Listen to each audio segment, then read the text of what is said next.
And they also knew about Confederate armed attacks on U.S. banks.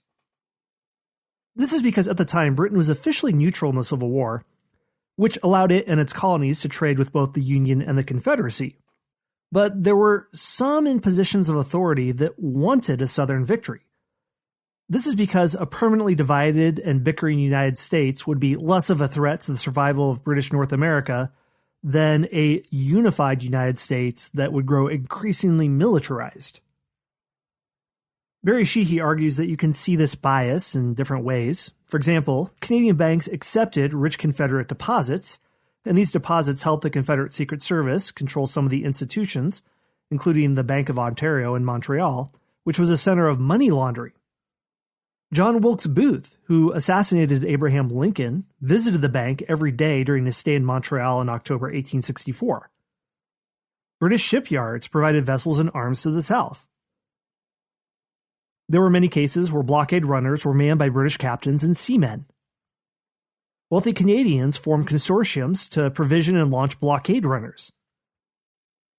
Montreal served as a meeting place for those looking to trade food and arms to the Confederacy in return for cotton.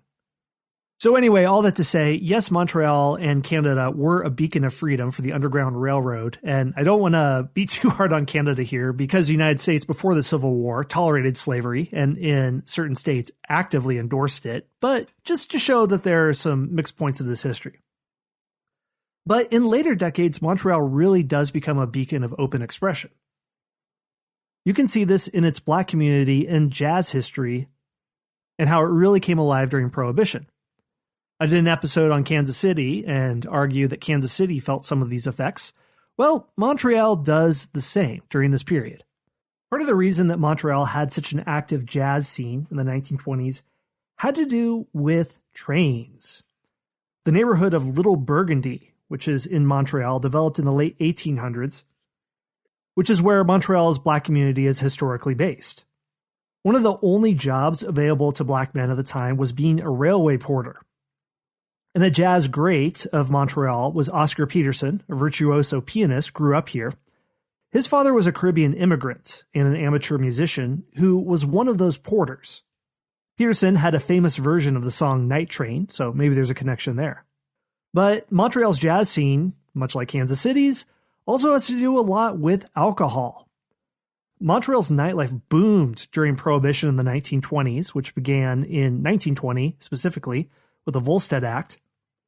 But it was enacted throughout the U.S. and nearly all of Canada the year before 1919. However, the province of Quebec was still a wet province, and Montreal was one of the only cities in North America where drinking was legal for more than a decade, and the city was a party town. Hey everyone, Scott here. One more brief word from our sponsors. You didn't have to deal with Prohibition officers busting down your parties, even in cities in the United States that were essentially wet, like Atlantic City or cities in Florida. There was a lot of traffic that came in, which made opportunities for musicians. Some nightclub owners received loans from bootleggers to kickstart their nightclubs because bootleggers knew this would be a great place to sell alcohol. One of these places was called Rockhead's Paradise, owned by Rufus Rockhead, and it was one of the first Black-owned venues in Montreal, and it hosted some of the greats of jazz in North America. So Montreal from the 1920s up into the 1960s was one of the liveliest cities in North America. St. Laurent Boulevard, which was called the Main, was the epicenter of nightlife. There were cabarets, brothels, gambling houses everywhere. An article on a Canadian history website on activehistory.ca, which I'll also link to in the show notes, describes what the scene was like. A lot of cabarets in America went bankrupt with the Prohibition Act of 1920, except in a few cities where they still operated, and a lot of the artists were out of a job.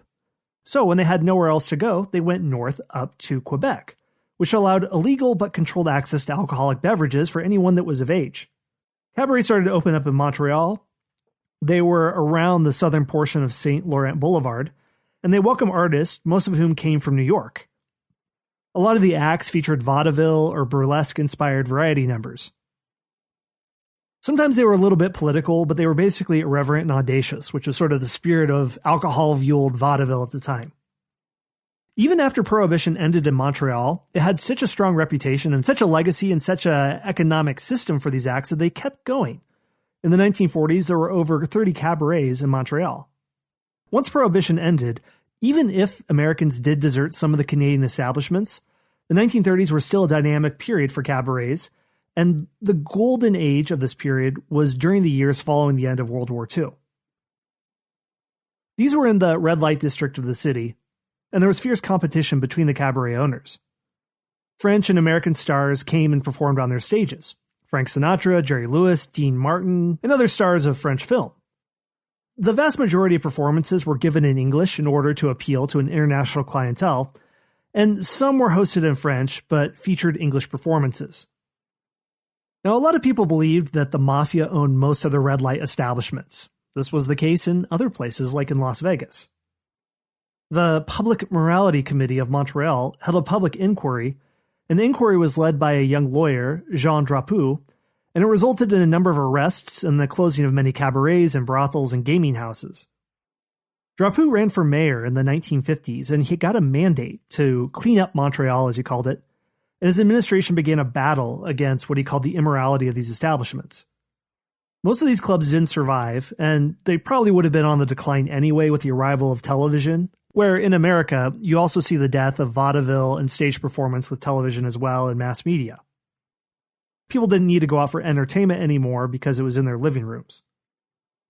Cabaret was still active in the 1960s, but the industry dried up and disappeared completely by the 1970s.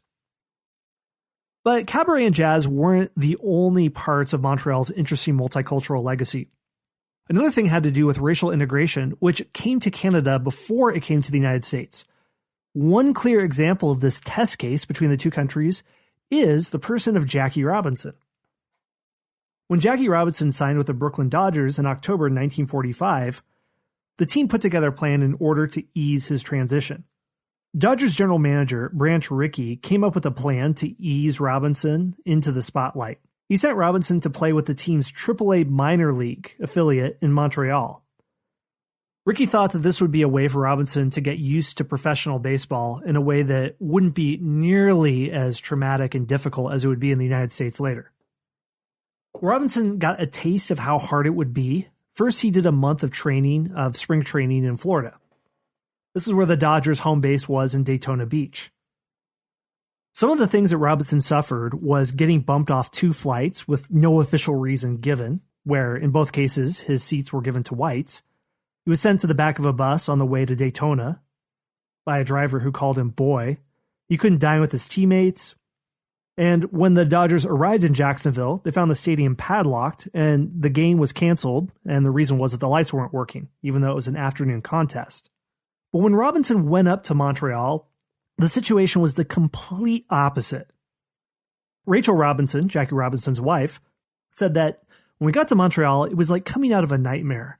The atmosphere in Montreal was so positive, we felt it was a good omen for Jack to play well. Jack Jedwab, the executive vice president of the Association for Canadian Studies, said Canada was not a racial utopia at this time, but it didn't have the history of slavery or Jim Crow segregation or legally enforced prejudice, so there wasn't the same baggage there that there was in the United States, where race was not as much of a fundamental marker of identity as it was in the U.S. Quebec had its own issues of linguistic identity between French-speaking and English-speaking, of Protestantism versus Catholicism, and other issues. And Jackie Robinson tore it up with the Montreal Royals. He ranked one of the top 100 minor league seasons ever, according to MILB.com. He led the league in average, 349, and runs scored, and he stole 40 bases. He had 66 runs and struck out only 27 times. Afterwards, Robinson made history by breaking the color barrier in Major League Baseball, but what he experienced in Canada was much friendlier than what he experienced in the United States at the beginning. Well, I want to shift the focus back to Quebec and close out with some modern-day analysis, and this comes from a New York Times article that looks at the continual French-English identity crisis with Montreal. And we're turning back to our original question of what does it mean to have conflicting identities nested within one's own national identity.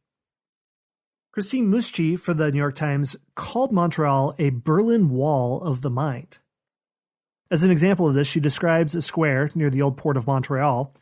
On one side is a sculpture of a French woman in a Chanel suit, holding a poodle and sneering at the Bank of Montreal, a symbol of British colonial rule built in 1847. On the opposite end, there's a dapper Englishman cast in bronze who holds a pug and stares condescendingly at the Notre Dame Basilica, which was a symbol of French Quebec's influence under the Roman Catholic Church. The poodle and the pug stare at each other. This is a metaphor of what she thinks is a city polarized by a coexistence between French and English-speaking Quebecers. Today, Montreal is a city of 2 million people that's globalized, cosmopolitan, but there's still simmering division between the Anglophone minority and the Francophone majority, surrounded by Canada's Anglophone majority. But she argues that these divisions are largely along generational lines. In the 1980s, around Westmont, which was a traditional Anglophone enclave, where Leonard Cohen is from, Quebec had just experienced its referendum on independence, and thousands of English-speaking Quebecers were leaving the province. This was after a 1977 law that made French the official language of government and courts in Quebec. It required French lettering to be twice as big as English on public signs, and that immigrants send their children to French-only schools. Muschi describes that when she grew up in Quebec in the 1980s, she learned Quebec's history at school, she bantered in French during hockey practice, but she spoke English at home, watched American sitcoms, and lived in a separate but parallel universe with French-Canadian peers. But she argues that today, separatism is largely in retreat. 1 in 4 Anglophones in Quebec marry French Quebecers.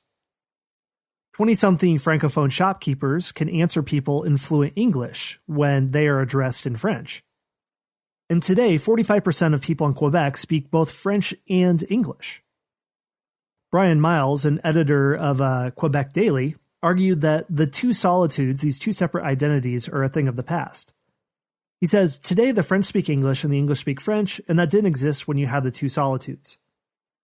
But he noted that language laws that support the preeminence of French are necessary to protect French language and culture because globalization and the internet are a force of gravity that pull people toward English. And there are other quotes in this article that talk with students, some of whom say that they love French, it's their language, but if they only spoke French, it would limit their horizons.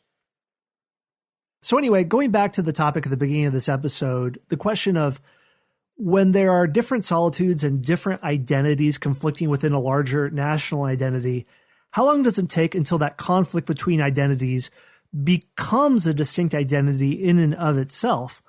It sounds like with Quebec, that's what's happening, but it took several hundred years, from the end of New France in 1760 up through centuries of division between the Anglophone and the Francophone populations, and ending today, although divisions still exist. So anyway, that is my attempt to answer that question. All right, so that is all for the episode today. I'd like to kick things off by thanking the Spy Masters for this episode, and I'll explain what that is in a second. Vic Austin, Chris, Rob Matlock, Alan Baker, Beverly Engel, Jake Harrington, Todd Warren, William Ivey, Michael, Chester, Melissa, Tyler from Colorado, Josh Reddick, Daniel Lawson, Moondoggy from Ohio, David Powell, William Ivey, Josh Reddick, Tim Clark, Tim Powell, Carl from Norway, Tom from Ohio, Chris C., Nick Brooks, Jennifer French Lee, and Baron Fraser. If you'd like to support the show, there's some very easy ways to do so. First, go to the site halfpricehistory.com. I've worked out an arrangement with a lot of the authors who've appeared on this show, and you can go there and get their books for 50% off. All you have to do is go to halfpricehistory.com and enter the promo code UNPLUGGED at checkout. Second, please leave a review and subscribe to this podcast on your favorite podcast player of choice, whether Apple Podcasts or Spotify or Stitcher or whatever. Third, join our Facebook group. You can go to Facebook and search for History Unplugged. There, you can talk with other fans of the show about recent episodes, what you liked, what you didn't like. Also, I have exclusive content there, such as live streams where I do live versions of podcast episodes where you can leave feedback as I'm talking, and I will address it on air. Last, and I think this is the best, is to join our membership program, the Knowlton's Rangers. The Knowlton's Rangers were George Washington's spies during the Revolutionary War, but it's also the name of the membership program for History Unplugged. If you go to patreon.com/unplugged, you can join the membership program at 3 levels. If you join at the Scout level, you'll get all 400 episodes of History Unplugged absolutely ad-free and early access to new episodes. If you join at the second level, the Intelligence Officer level, get all the stuff that Scouts get,